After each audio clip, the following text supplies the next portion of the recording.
Hello friends, this is Suresh Carpenter from advance English YouTube channel. आशा करता हूं कि आप सब कुशल से होंगे। आज हम प्रेजेंट टेंस की second category present continuous tense के बारे में पढ़ने वाले हैं। प्रेजेंट कंटिन्यूअस टेंस को प्रेजेंट प्रोग्रेसिव टेंस भी कहा जाता है। अब इस टेंस में किस प्रकार के स्ट्रक्चर्स होते हैं, क्या सेंटेंसेस होते हैं, क्या हेल्पिंग वर्ब होती है और इसमें वर्ब का कौन सा फॉर्म इस्तेमाल किया जाता है, ये सारी बातें हम आज लर्न करने वाले हैं। ठीक है, तो स्टार्ट करते हैं प्रेजेंट कंटिन्यूअस टेंस के बारे में डिटेल में जानना। आप चाहें तो नोट कर सकते हैं present continuous tense.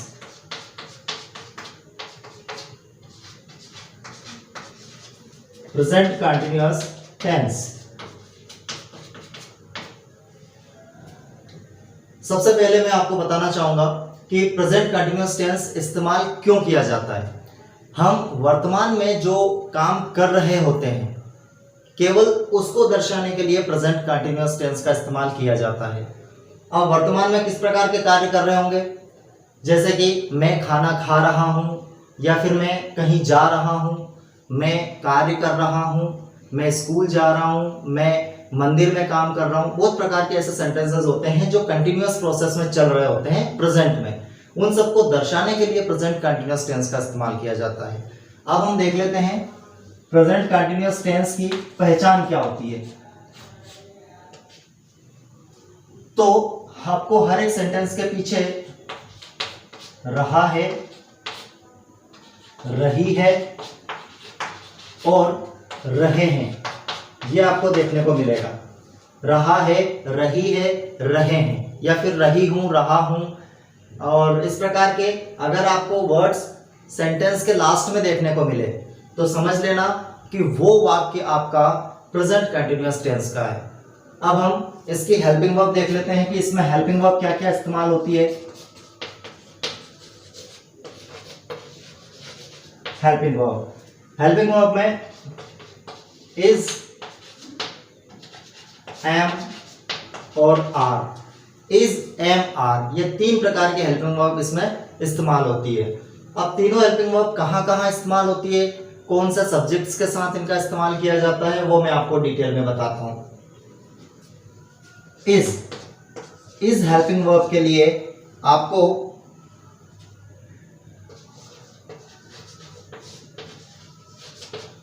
Subject must be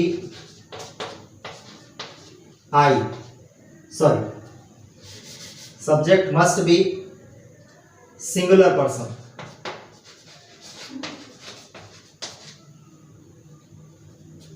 subject आपका सिंगुलर होना चाहिए। अब सिंगुलर कौन सा, third party singular, he, she, it या फिर कोई नेम। इस प्रकार के सब्जेक्ट आपको देखने को मिलते हैं तो आपको इज का इस्तेमाल करना है। और एम का इस्तेमाल कहाँ होता है, एम के इस्तेमाल के लिए यदि सब्जेक्ट आई हो, मतलब सब्जेक्ट मस्ट बी आई, केवल आई के साथ ही हम एम का इस्तेमाल करते हैं। उसके बाद are, is, am, are. Are का इस्तेमाल कहाँ होगा,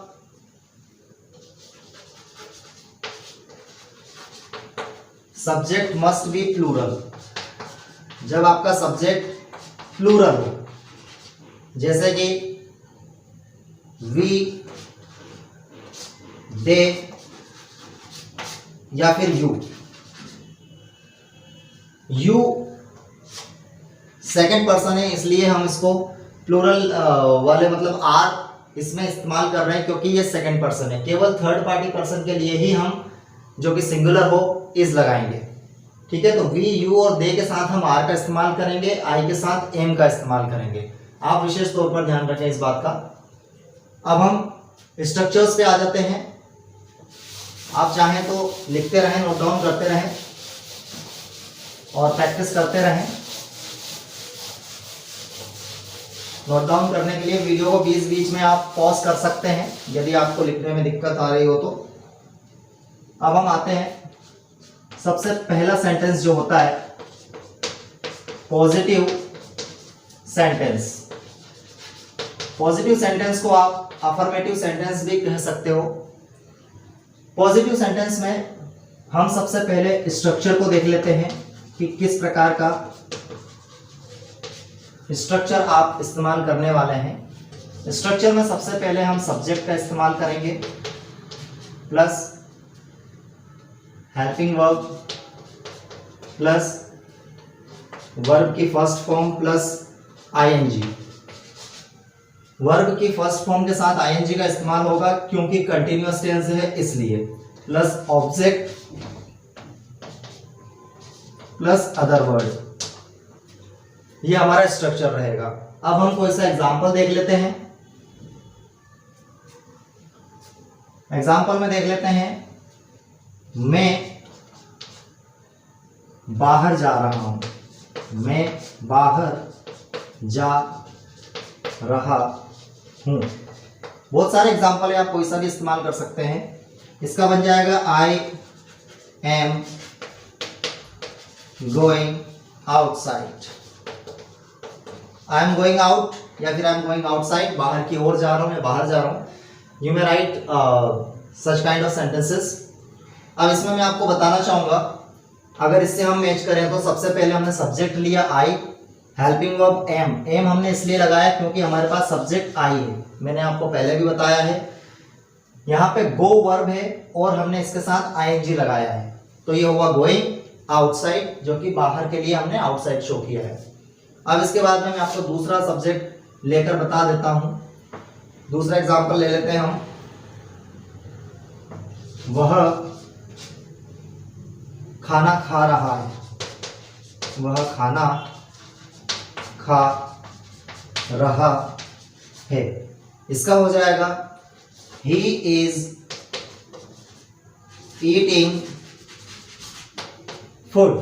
ही इज ईटिंग फूड, यहां पे हमने इज लगाया क्योंकि हमारे पास सब्जेक्ट सिंगुलर है, ईट इसकी वर्ब है, आईएनजी हमने साथ में इस्तेमाल किया है, लास्ट में ऑब्जेक्ट।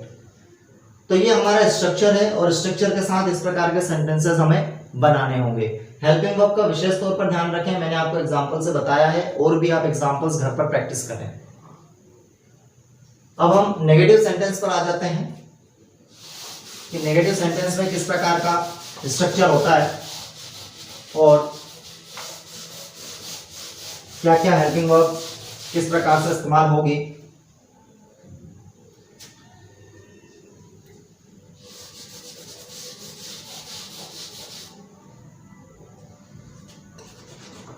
नेगेटिव सेंटेंस, इसमें स्ट्रक्चर देख लेते हैं। पहले सब्जेक्ट हम सबसे पहले इस्तेमाल करते हैं, plus helping verb plus not केवल और केवल नेगेटिव के लिए इस्तेमाल किया है, वर्ब की first form plus ING plus object plus other word, यदि कोई अदर वर्ड है तो। ये हमारा स्ट्रक्चर हुआ। अब हम इस पे एग्जांपल्स देख लेते हैं। वह मेरी मदद नहीं कर रही है। वह मेरी मदद नहीं कर रही है। हम देख रहे हैं कि सेंटेंस के लास्ट में रही है, यहां से मैच हो रहा है, जो कि हमारी पहचान है। तो ये हमें विशेष तौर पर ध्यान रखना है पहचान को, कि लास्ट में यदि हमें हमारे पहचान वाले वर्ड देखने को मिल रहा है, मतलब हम प्रेजेंट कंटीन्यूअस टेंस के अकॉर्डिंग चलने वाले हैं। इसका हो जाएगा she is not helping me. She is not helping me, ये हमारा एग्जाम्पल इंग्लिश में बना इसका। और दूसरा एग्जाम्पल हम देख लेते हैं। राम लैपटॉप खरीद रहा है। राम लैपटॉप खरीद,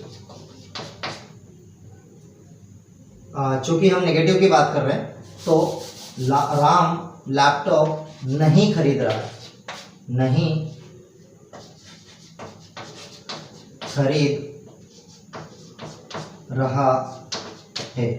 राम लैपटॉप नहीं खरीद रहा है, इसका हो जाएगा राम इज नॉट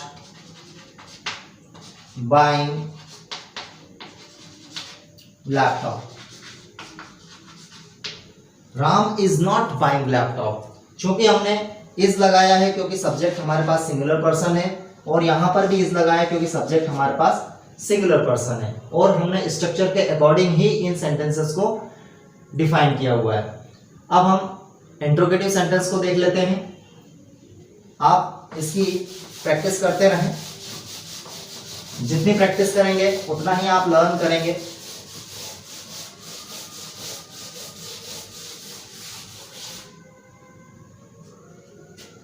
नेगेटिव के बाद में इंट्रोगेटिव।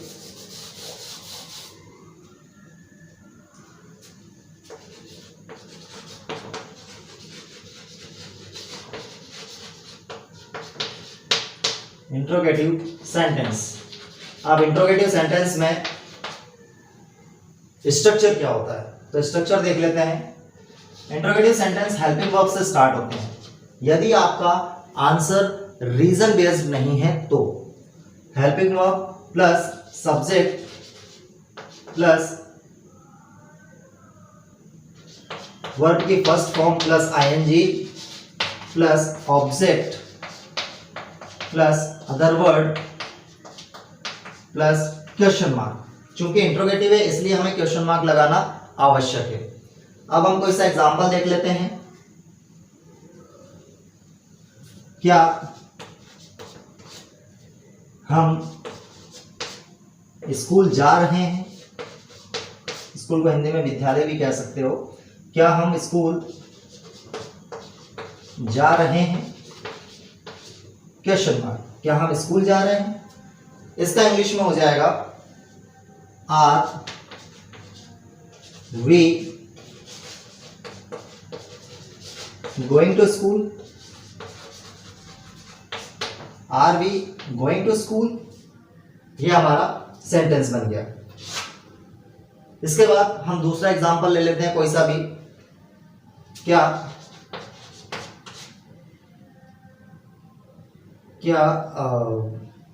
सिया इंतजार कर रही है? क्या सिया इंतजार कर रही है? क्या सिया इंतजार कर रही है? इसका हो जाएगा is Siya waiting? Question mark. Is Siya waiting? इस प्रकार से हमारे स्ट्रक्चर्स के अकॉर्डिंग हमने सेंटेंस बनाए और बनते हैं। अब इंट्रोगेटिव सेंटेंस के बाद आता है इंट्रोनेगेटिव सेंटेंस। इंट्रोनेगेटिव सेंटेंस कैसे बनते हैं वो हम समझते हैं। आप इसको बेहतर तौर पर समझ लें और लिख लें अगर लिख रहे हैं तो। मैं बताना चाहूंगा हमारा सब्जेक्ट बी है इसलिए हमने आर लगाया है। हमारा सब्जेक्ट सिया मतलब सिंगुलर था इसलिए हमने इज लगाया था। अब हम दूसरा इंट्रोनेगेटिव पर देख लेते हैं, बात कर लेते हैं। Interronegative sentence.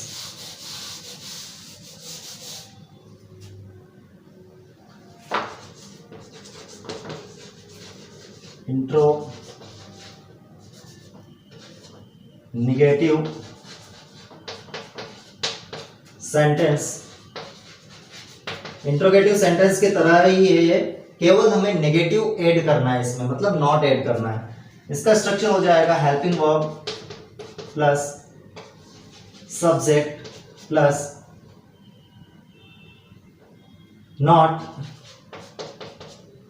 वर्ब की first form plus ING. ING हमें हमेशा लगाना है यदि कंटिन्यूअस की बात है तो, plus object plus other word plus question mark लगाना ना भूलें, ये बहुत जरूरी है यदि आप इंट्रोगेटिव सेंटेंसेस की बात कर रहे हो तो। अब हम इसके स्ट्रक्चर्स देख लेते हैं। स्ट्रक्चर तो हमने देख लिया, इसके स्ट्रक्चर बेस्ड सेंटेंसेस देख लेते हैं। सेंटेंसेस में बहुत सारे सेंटेंसेस होते हैं। क्या वे नहीं हंस रहे हैं? नहीं हंस रहे हैं, क्वेश्चन मार्क। क्या वे नहीं हंस रहे हैं, इसका हो जाएगा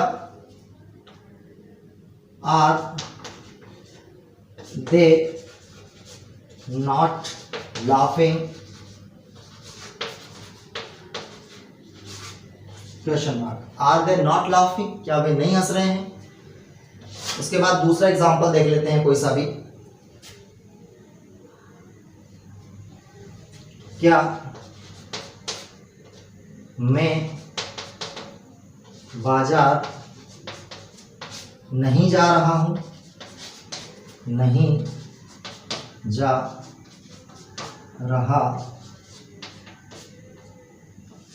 क्या मैं बाजार नहीं जा रहा हूं, इसका हो जाएगा एम आई हमेशा कैपिटल होता है, विशेष तौर पर ध्यान रखें। आप कहीं भी बीच में भी आई लिखेंगे किसी भी सेंटेंस में तो भी आपको आई को कैपिटल ही लिखना है। एम आई नॉट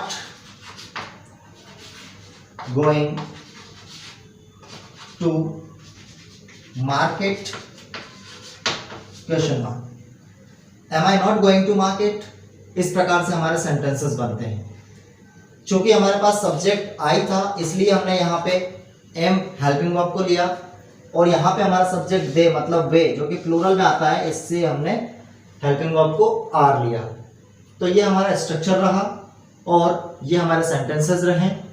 अब हमने चारों प्रकार के सेंटेंसेस देख लिए, पॉजिटिव, नेगेटिव, इंट्रोगेटिव और इंट्रोनेगेटिव। स्ट्रक्चर्स देख लिए, उनके सेंटेंसेस देख लिए, एग्जाम्पल्स देख लिए। अब हमें और भी प्रैक्टिस करना है, तो आप इनकी और भी प्रैक्टिस करें। बहुत सारे एग्जाम्पल्स होते हैं, वो एग्जाम्पल्स आप समझें, लिखें और लर्न करें। ठीक है, मैं आपको दोबारा से रिकॉल करना चाहूँगा कि प्रेजेंट कंटिन्यूअस टेंस की पहचान हमने देख ही ली थी, हमने पढ़ लिए, समझ लिए। हेल्पिंग वर्ब हमने समझ लिए, हेल्पिंग वर्ब कहाँ कहाँ लगती है वो हमने समझ लिया। उसके बाद में सारे हमने एग्जाम्पल वाइज सेंटेंसेस को समझ लिया। अब आप इन्हें लर्न करें, और अगर किसी प्रकार का कोई डाउट होता है तो आप मुझे कमेंट सेक्शन में कमेंट करके पूछ सकते हैं। और हाँ, हमारे चैनल को सब्सक्राइब करना ना भूलें। यदि आप चैनल को सब्सक्राइब कर रहे हैं तो आपको और भी लेटेस्ट अपडेटेड वीडियोस जो मैं अपडेट करता जाऊंगा, बनाता जाऊंगा, वो आपको मिलते जाएंगे, और आप धीरे धीरे इंग्लिश पढ़ना बोलना भी सीख पाएंगे। ठीक है, इस बात का विशेष तौर पर ध्यान रखें। Thank you.